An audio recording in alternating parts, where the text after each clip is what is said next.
guys. Thank you for joining us. Thank you. Chairman Brown, Ranking Member Toomey, and other members of the committee, thank you for the opportunity to discuss the measures we have taken to address the hardship wrought by the pandemic.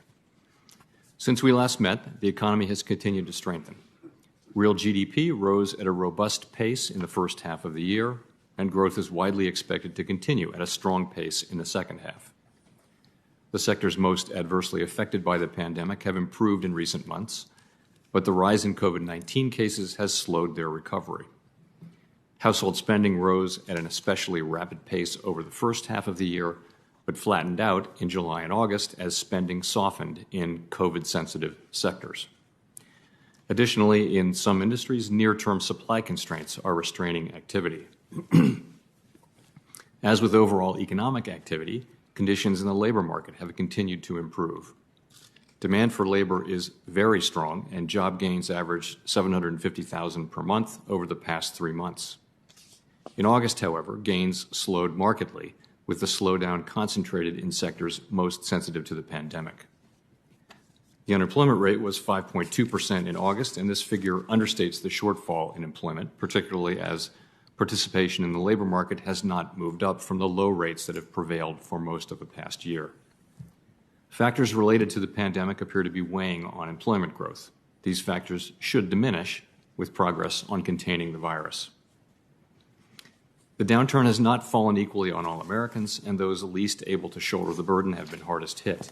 In particular, despite progress, joblessness continues to fall disproportionately on lower-wage workers in the service sector and on African Americans and Hispanics. Inflation is elevated and will likely remain so in coming months before moderating. As the economy continues to reopen, we are seeing upward pressure on prices, particularly due to supply bottlenecks in some sectors. These effects have been larger and longer lasting than anticipated, but they will abate, and as they do, inflation is expected to drop back toward our longer-run 2% goal. The process of the reopening of the economy is unprecedented. As it continues, bottlenecks, hiring difficulties, and other constraints could again prove to be greater and more enduring than anticipated, posing upside risks to inflation. If sustained higher inflation were to become a serious concern, we would certainly respond and use our tools to ensure levels that are consistent with our goal. The path of the economy continues to depend on the course of the virus, and risks to the outlook remain. The Delta variant has led to a surge in cases, causing human suffering and slowing the recovery. Continued progress on vaccinations would support a return to more normal economic conditions. The Fed's policy actions are guided by our dual mandate to promote maximum employment and stable prices, along with our responsibilities to promote the stability of the financial system. In response to the crisis, we took broad and forceful measures to support the flow of credit and to promote the stability of the financial system. Our actions taken together helped unlock more than $2 trillion of funding to support businesses large and small, nonprofits, and state and local governments between April and December of 2020. This helped organizations from shuttering and put employers in a better position to keep workers on and to hire them back as the recovery continues. These programs have served as a backstop to key credit markets and helped to restore the flow of credit from private lenders. We have deployed them to an unprecedented extent. Our emergency lending tools require the approval of Treasury and are available only in unusual and exigent circumstances, such as those brought on by the crisis.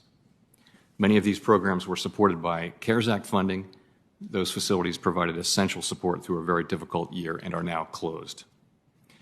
The Fed completed its sales of assets from the secondary market corporate credit fund on August 31. We were able to wind down the facility rapidly and efficiently with no adverse impact on credit conditions. We also recently closed the PPP LF to new lending and are managing the paydown of assets in our other CARES facilities as they wind down. We continue to analyze their efficacy and to review the lessons learned. The Fed's actions affect communities, families, and businesses across the country.